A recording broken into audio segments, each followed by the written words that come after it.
Okay. What if I could tell you you could read minds? Well, sadly, none of us are psychic, neither am I, so I can't teach you that. But the next best thing is being able to read body language and being able to interpret it. For example, you have up here, the guy's like going like, I don't know. I honestly don't know what she's thinking. And that's true, honestly, women, we don't know what she's thinking. What is it? The dictionary defines it, well, Webster's dictionary, defines it as the gestures, movements, and mannerisms by which a person or animal communicates with each other. You can also use this on animals, but that's neither here nor there. And its purpose is to display your intentions on a physical plane. Now, some interesting body language in the animal kingdom is lizards and birds will often flare out and have really bright colors to display like either warnings or displays for like mating attractions and stuff. The bees actually dance to show where pollen and flowers will be. The wolves, you can see up here, like number 2 is like an alpha male, and he was being challenged by number 1, and he's just really angry, really annoyed, just like, why would you do that? And he put him in his place. Then you got like 3 and 4, like the beta, and just being like, oh, I saw that coming. Right down here is actually really interesting.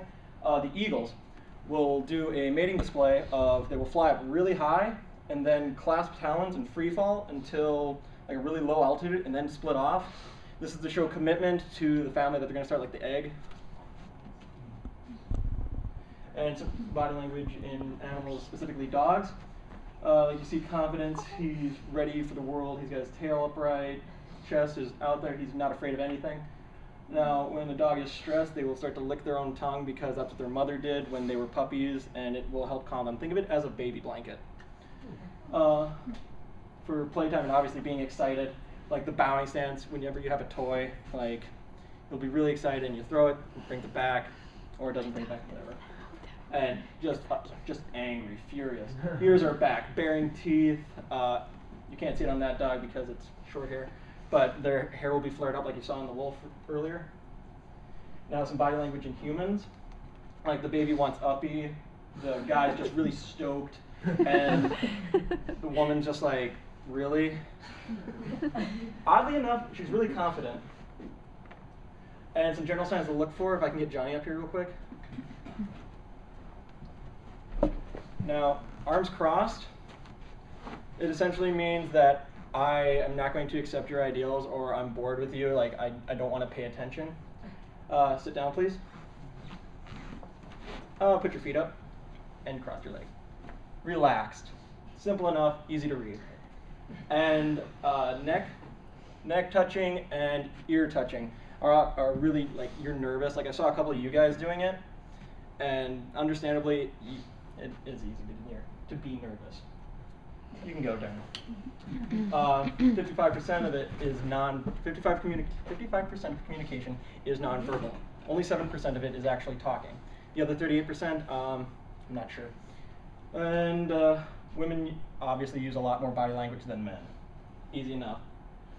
Mirroring someone's actions, like if I'm talking to someone and I want to like make friends with you easily, I'm like your best friend, so it's like I talk the way you talk, I move the way you move. You're going to learn to like me a little bit better than unless I was like really antagonistic towards you. Some examples of male aggression. You're going to see this position up here. It means you're relaxed. It means you're confident, and you have your chest displayed, so you have no worries. Like no one's going to attack you. Like sad. When men are sad, we don't really like burst out in like tears. Like it's more contemplative, so you can see when they're really thinking. This cartoon down here, hunched over, aggressive, just really bad facial expressions, like just really pissed off. And of course that kid up there just, you know, getting in the game. I can't read all those right there for you. But women, obviously more flirty, like they want to display themselves physically. When women can be sad, they will actually really passive aggressive. So they're not outwardly, but I mean, they weave. Makeup and clothing in women, they will, during like certain cycles, they will be like, oh, I am so ready to just have sex. So they will like skirt, a revealing top, and makeup. The makeup is for displaying beauty and youthfulness, so that we, the male, will actually be like, oh, we pick you over her, and then you have a cat fight.